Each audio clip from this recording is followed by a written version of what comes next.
Listen to part of a lecture in an art history class. Okay, so we've all heard of the Louvre, right? Maybe the most famous art museum in Paris, France? In 1793, the Louvre was the first museum to open its doors to the public. Up till then, there were lots of private museums, private collections in the homes of Europe's royalty and nobility, but only a select few were invited to see those works of art. The idea of a public museum was, in essence, a new one.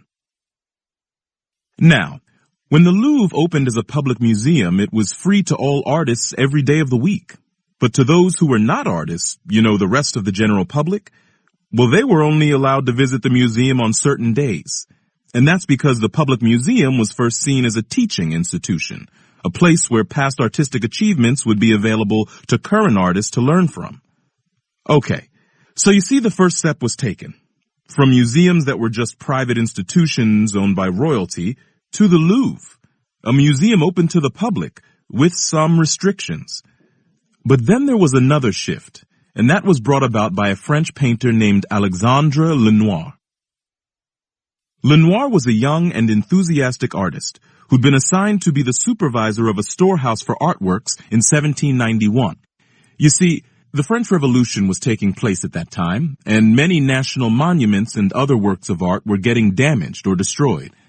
Consequently, a couple of large buildings in Paris were dedicated as storehouses for rescued artworks.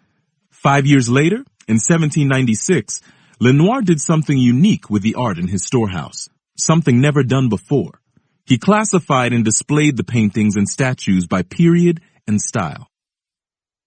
So people began to notice and admire what Lenoir was doing, and soon he transformed his storehouse into what would become the National Museum of French Monuments, which would later become a branch of the very Louvre that started this whole discussion.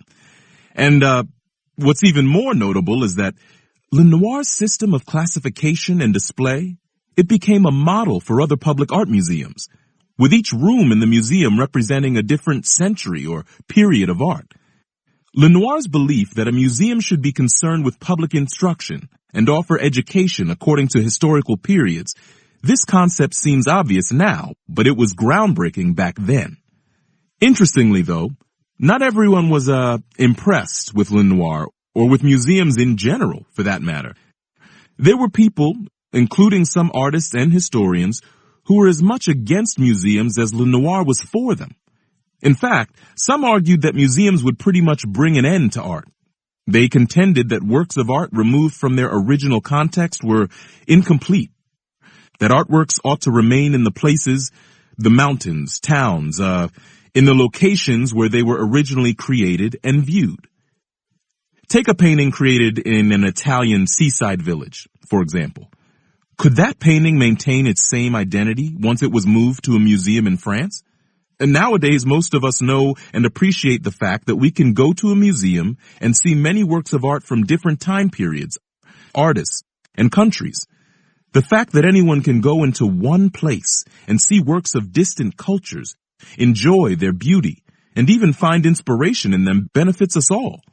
The Louvre clearly embraces this concept. But there are still some skeptics.